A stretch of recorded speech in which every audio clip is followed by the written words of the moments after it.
علماء کے اجلاس میں مولانا ارشد مدنی اور محمود مدنی ان دونوں کے بیانات کو لے کے پورے ہندوستان میں الگ الگ باتیں کی جا رہی ہے، تو مسلم پرسنل لاء بورڈ جو ہے اس بارے میں کوئی موقف اپنا ہے؟ دیکھیے، All India Muslim Personal Law Board تو ایسے معاملات میں اپنی رائے نہیں دیتا ہے، اور یہ اس کے دائرے سے باہر کی چیز ہے۔ البتہ ذاتی حیثیت میں یہ بات عرض کی جا سکتی ہے کہ حضرت مولانا سید ارشد مدنی صاحب دامت برکاتہم نے جو کچھ بات ارشاد فرمائی ہے، اور جس لب و لہجے میں ارشاد فرمائی ہے، اس کی ضرورت تھی کہ ملک کے سامنے یک طرفہ بات نہ رہے۔ صورتحال یہ ہے کہ حضرت مولانا ارشد مدنی صاحب نے جو کچھ فرمایا ہے وہ کسی طرح سے نہ ملک کے خلاف ہے، نہ دوسرے مذاہب کے لوگوں کے جذبات کو ٹھیس پہنچانے کے لیے کہا گیا ہے،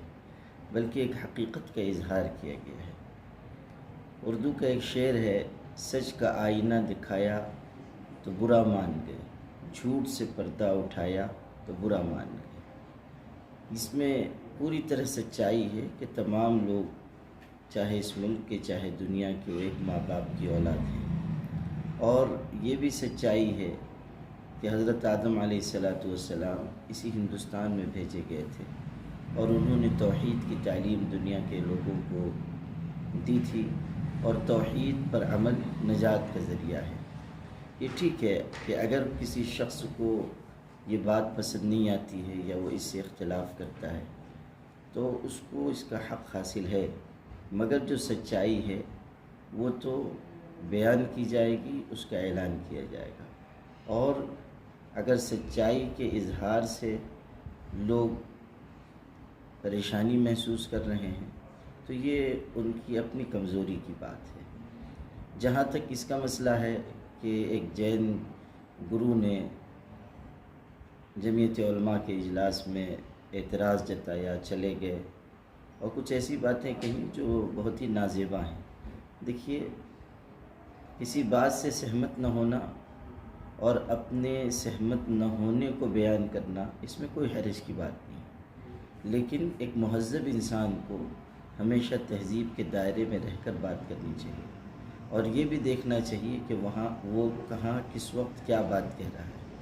ایک ایسے مجمع میں جہاں بہت سارے مسلمان جمع ہیں، مولانا ارشد مدنی جیسی قابل احترام شخصیت کے بارے میں یہ کہنا کہ وہ فالتو باتیں کہہ رہے ہیں، یہ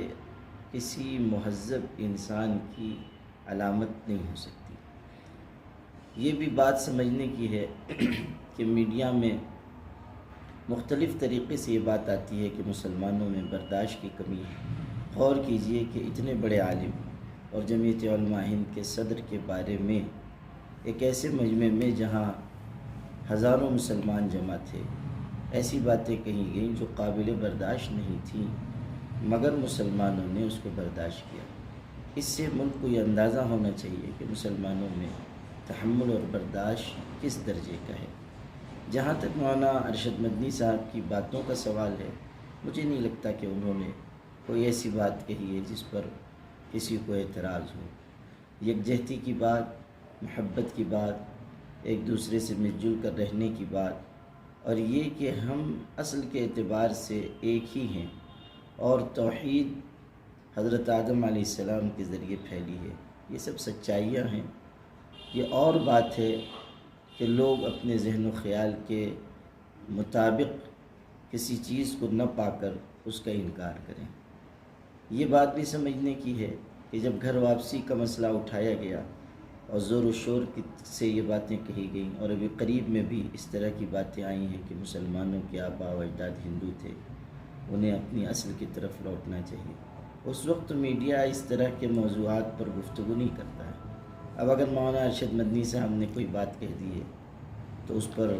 شور مچایا جا رہا ہے اور ہنگامہ کیا جا رہا ہے، یہ یک طرفہ بات ہے۔ میڈیا کو جانبدار نہیں ہونا چاہیے۔ اگر ملک میں یہ بات چل رہی ہے کہ گودی میڈیا کی پیدائش ہو چکی ہے اور وہ اسی طرز پر چل رہا ہے جو میڈیا کی جانبداری کا ہے، تو یقیناً اس میں سچائی ہے۔